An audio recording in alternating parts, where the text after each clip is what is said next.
बेवकूफ धोबी। रूपापुर गांव में मंगलू नाम का एक धोबी रहा करता था। स्वभाव से वह काफी सीधा साधा था और इसी का लोग फायदा उठाकर अक्सर उसे बेवकूफ बनाते रहते थे। उसके पास 3 गधे थे जिसका नाम उसने बीरू, धन्नू और टन्नू रखा था। टन्नू बड़ा ही शरारती था। वह अक्सर मंगलू धोबी को परेशान किया करता था। राम दिन काहे मंगलू भैया इतनी ठंड में सवेरे सवेरे बेचारे इन मासूमों को लेकर कहाँ चल दिए। मंगलू अरे क्या कहें राम दिन भाई, मैं कहाँ जाऊंगा, आज तक तो रूपापुर से बाहर नहीं गया हूँ। वहीं मियाँ के मस्जिद तक नदी किनारे जा रहा हूँ। आज बहुत कपड़े धोने हैं। राम दिन वो तो सब ठीक है मंगलू भाई, लेकिन ये बताओ आपने तो 4 कपड़े और स्वेटर पहने हुए हो, लेकिन ये बेचारों गधों को क्या दोष है? इन्हें तुम इतना सवेरे ठंड में नदी किनारे क्यों ले जा रहे हो भाई? मंगलू ये अगर नहीं जाएगा तो मेरा काम कैसे चलेगा? इतना कपड़ा मैं कैसे ढोकर लाऊंगा? परंतु हाँ, तुमने अच्छा सुझाव दिया है। मैं कल ही शीला से बोलूंगा कि इन सभी के लिए स्वेटर बुन दे ताकि ये लोग और अच्छे से काम कर सके। टन्नू अरे मालिक, ये सब आपको बेवकूफ बना रहे हैं। हम गधों को ठंड नहीं लगती, आपको गधा बना रहा है मालिक। बीरू अरे टुन्नू, तू भी क्या गधे जैसी बातें कर रहा है? अपने आप को बेवकूफ साबित कर रहा है। बोल कि गधा नहीं, मालिक को उल्लू बना रहा है। धन्नू सही जा रहे हो दोस्त, बिल्कुल सही जा रहे हो। एक गधा दूसरे गधे को गधा बना रहा है। अरे बीरू, तुम भी तो अपने आप को गधा साबित करने पर तुले हुए हो। गधे जैसी बात करने की जगह उल्लू जैसी बातें कर रहे हो। इस तरह तीनों गधे बीरू, धन्नू और टन्नू आपस में बात करते हुए नदी किनारे पहुंच जाते हैं। मंगलू उसके पीठ पर से कपड़े उतारकर एक एक कर धोने लगता है। साधु बहुत देर तक देखता है कि मंगलू तन मन से इतनी ठंडी में मेहनत कर रहा है।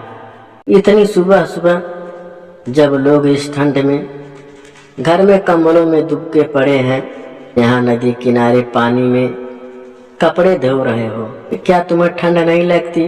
मंगलू गलती है ना महाराज, हमें भी ठंड लगती है, लेकिन क्या करें, इतने कपड़े हैं कि धोते धोते 12 बज जाएंगे, इसीलिए सुबह कपड़े धोने निकल लिया।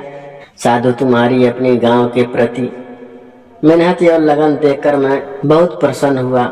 तुम कोई भी एक वरदान मांगो, तुम्हारी वो इच्छा मैं पूरी करूंगा। मंगलू महाराज, मुझे लोग कहते हैं कि मैं बेवकूफ हूँ। अगर मैं आपसे वर मांग लिया तो मेरी पत्नी नाराज हो जाएगी, इसीलिए मैं पत्नी से पूछकर ही वर मांगूंगा। साधु ठीक है, तुम्हारा ये वरदान मुझ पर उधार रहा। तुम जब चाहो मुझे याद करके मुझसे वरदान मांग सकते हो। इतना कहकर साधु वहां से चला गया। मंगलू धोबी अपने काम में लग गया। सारे कपड़े धोने के बाद मंगलू अपने तीनों गधों के पीठ पर कपड़ा लाद कर अपने घर पहुंच जाता है। मंगलू, शीला अरे कहाँ गई हो?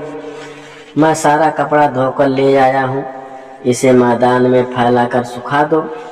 शीला, हाँ आई, दिन रात गधे जैसा खटती रहती हूँ, फिर भी मन लायक खाना तक नसीब नहीं होता। ऊपर से तुम्हारे जैसा बेवकूफ पति भगवान ने दे दिया है।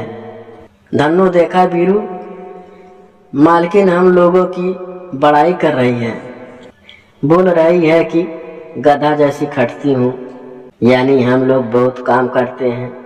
टन्नू, हाँ, कभी कभी भुलाए हुए गधे जैसा मार भी पड़ता है। मंगलू, गधे जैसा खटने से याद आया, राम दिन भाई कह रहे थे कि इन तीनों को ठंड से स्वेटर बनवा देने के लिए बेचारे कितने खटते हैं। मैं ऊन ले आया हूँ, तुम इनके लिए स्वेटर बुन दो। शीला, हे भगवान, मैंने इसका क्या बिगाड़ा था जो इतना बेवकूफ पति मुझे ही दे दिया। आज तक किसी गधे को तुमने स्वेटर पहने देखा है? मंगलू, अरे मुझे तो ये ध्यान में ही नहीं आया। दुकानदार मुझे बोल ही रहा था कि ऊन कहाँ ले जा रहे हो, उन गधों के लिए, लेकिन मैं वापस नहीं करूँगा, सोच समझ कर लो। टन्नू मैं तो उसी समय मालिक से बोल रहा था, मालिक रामदीन आपको बेवकूफ बना रहा है। लेकिन मालिक हम गधों की भाषा समझ ही नहीं पाते। ऊपर से ढेंचू ढेंचू करने पर मुझे तो डंडे भी मार दिए। बीरू अभी वो टन्नू ज्यादा मत बोल, हम गधों की भाषा मालकिन भी नहीं समझती। ज्यादा ढेंचू ढेंचू मत कर, नहीं तो मालकिन अभी सनकी हुई है, सारी कसर तुम्ही पर उतार देगी। धनु अरे इस पर गुस्सा उतारे तब तो ठीक ही है, लेकिन इसके चलते हम बेकसूर भी मारे जाएंगे।